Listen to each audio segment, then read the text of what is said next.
जी, हारून यूसुफ साहब, के सुरेश साहब ने, जो कि आप ही के मेंबर ऑफ पार्लियामेंट हैं, उन्होंने बोला मुस्लिम लीग का दबाव था, लेफ्ट नेता जा चुके थे, इन सबका दबाव था, हमें अपनी कॉन्स्टिट्यूएंसी को एड्रेस करना था।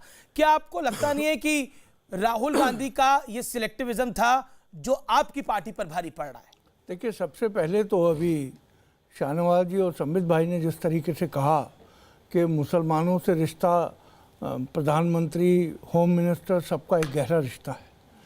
मैं एक शेर था कि हर एक बात पे कहते हो तुम कि तू क्या है, हर एक बात पे कहते हो तुम कि तू क्या है, तुम ही कहो ये अंदाज़े गुफ्तगू क्या है।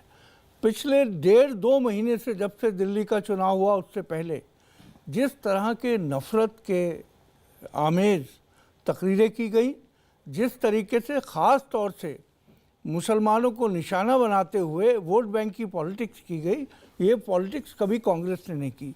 दूसरा सवाल आपने कहा कि एक एमपी ने ये कहा, ये कांग्रेस ने नहीं कहा, उसकी ज़ाती राय कुछ भी हो सकती है, वो केरला से ही है एमपी। राहुल गांधी गए, मैं ये पूछना चाहता हूँ कि देश के प्रधानमंत्री जो 130 करोड़ लोगों की बराबरी की बात करते हैं, होम मिनिस्टर बात करता है, भारतीय जनता पार्टी बात करती है, क्यों अमित शाह जी और प्रधानमंत्री जी नहीं गए देखने के लिए उनका हाल, अगर सभी उनके लिए बराबर हैं? ये जिस सोच को पनपा रहे हैं, उसके नतीजे में जो हैवानियत हुई है, वो हैवानियत चाहे मुसलमान ने बड़ा आरोप लगा रहे हैं कि जिस सोच को ये पनपा रहे हैं, जिसकी वजह से हैवानियत हुई है, को कंडेम करना चाहिए। जी आचार्य प्रमोद, मैं संबित आपके पास आऊंगा, जवाब लूंगा आपसे और शाहनवाज हुसैन से। आचार्य प्रमोद कृष्णम, हैवानियत हुई है, जिस सोच को बीजेपी पनपा रही है, उसकी वजह से ये स्थिति हुई है, ये हारून यूसुफ साहब ने बोला। मैं आपसे जानना चाहता हूं, सोनिया गांधी ने बोला था सड़कों पर आओ, आर पार की लड़ाई लड़ो, क्या ये सही था? देखिए अमीश देवगन जी, वो क्या था? यहाँ कुछ लोग हैं जो भारतीय जनता पार्टी के पक्ष में बात कर रहे हैं और हारून यूसुफ साहब ने कांग्रेस के पक्ष में बात की। आज देश के हालात ऐसे हैं कि कांग्रेस के पक्ष में बात करना और बीजेपी के पक्ष में बात करना, अब वो वक्त चला गया। मैं देश के पक्ष की बात करना चाहता हूँ। पहली बात, ये देश उनका भी है जो ना भाजपा में है ना कांग्रेस में है। ये देश उनका भी है जो ना मोदी के सपोर्ट में है ना मोदी के विरोध में है। ये देश एक बहुत विराटता लिए हुए है। जो हालात आज इस देश में पैदा हुए हैं वो किसकी वजह से हुए, इसकी समीक्षा की जानी चाहिए। दिल्ली के अंदर जो बीभत्स घटनाएं हमें देखने को मिली हैं, भारत की राजधानी के अंदर किसी आदमी को हम इसलिए मार दें कि वो हिंदू नहीं है, किसी आदमी को हम इसलिए मार दें कि वो मुसलमान नहीं है। आज संबित पात्रा जी और शाहनवाज साहब यहाँ बैठे हैं, खड़े हैं। मैं इनसे ये पूछना चाहता हूँ कि 70 साल में जो हुआ, क्या कब तक वर्तमान की हालात की जिम्मेदारी उन पर डालते रहेंगे? एक शेर मैं भी कहना चाहता हूं संबित पात्रा जी से कि तू इधर उधर की ना बात कर, ये बता कि काफिला क्यों लुटा।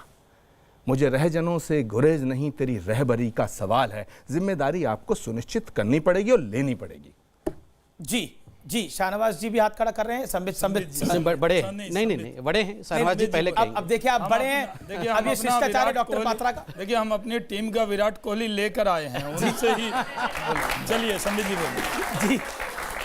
जी संबित, देखिए अभी एक बात पूछी गई, ये बात पूछी गई कि किसने, ये अंदाजे गुफ्तगू क्या है।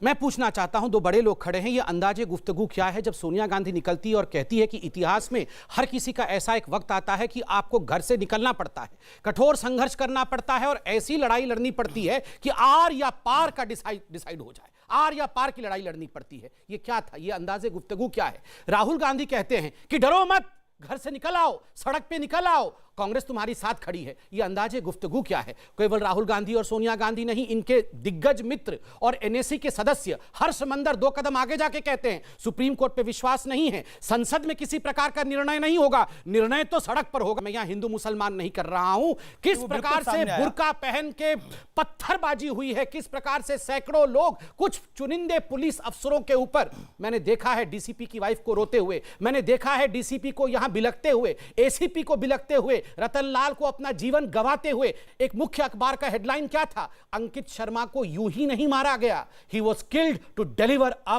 मैसेज, एक संदेश देने के लिए मारा गया। और अमीश भाई, मैं एक बात बता दूं, ये कोई प्रोटेस्ट नहीं है, आप please for God sake differentiate करिए। ये वेजिंग वॉर अगेंस्ट इंडिया है, ये भारत के खिलाफ युद्ध है। जब आप अस्त्र शस्त्र सज्जित होकर आप पुलिस वालों को मारे, आप आर्मी वालों को मार दे और इस प्रकार कोहराम मचाए, एसिड फेंके छत के ऊपर से, विजुअल छत चल रहा के है। ऊपर आप पेट्रोल जी, जी, रखें, ठीक तो है। ये वॉर है, ये ठीक है।